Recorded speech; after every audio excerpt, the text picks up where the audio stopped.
Nakaabang pa rin ang Russia sa tugon ng Estados Unidos tungkol sa mungkahi ni President Vladimir Putin na pananatilihin nito ang limitasyon ng deployed strategic nuclear weapons. Ito ay hanggang sa mapaso ang Arms Control Treaty ng dalawang bansa. Si Rosel Feria para sa karagdagang mga detalye.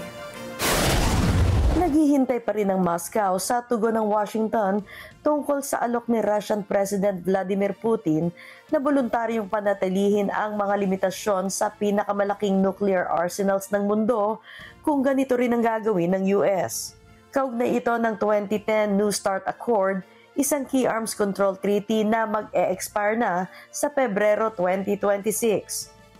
Ayon kay Russian UN Ambassador Vasily Nebensia, wala pang tugon ng White House ukol sa alok na treaty extension ni Putin.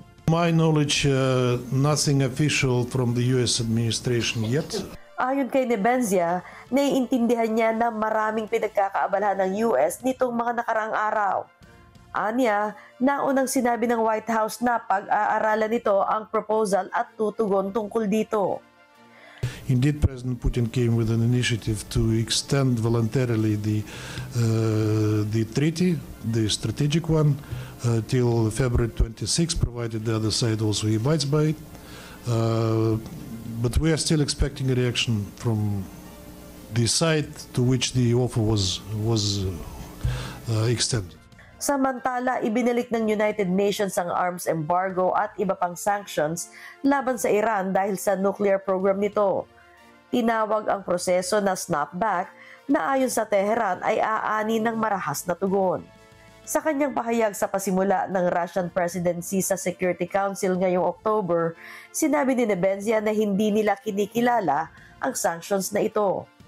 Our Western colleagues who initiated the so-called snapback, the legitimacy of which we do not recognize, they keep saying that they are open for diplomatic solutions, although they forfeited a diplomatic solution already by initiating an illegal procedure, being serial violators of 2231, by reintroducing sanctions on the transition day of 2023 when some of them expired.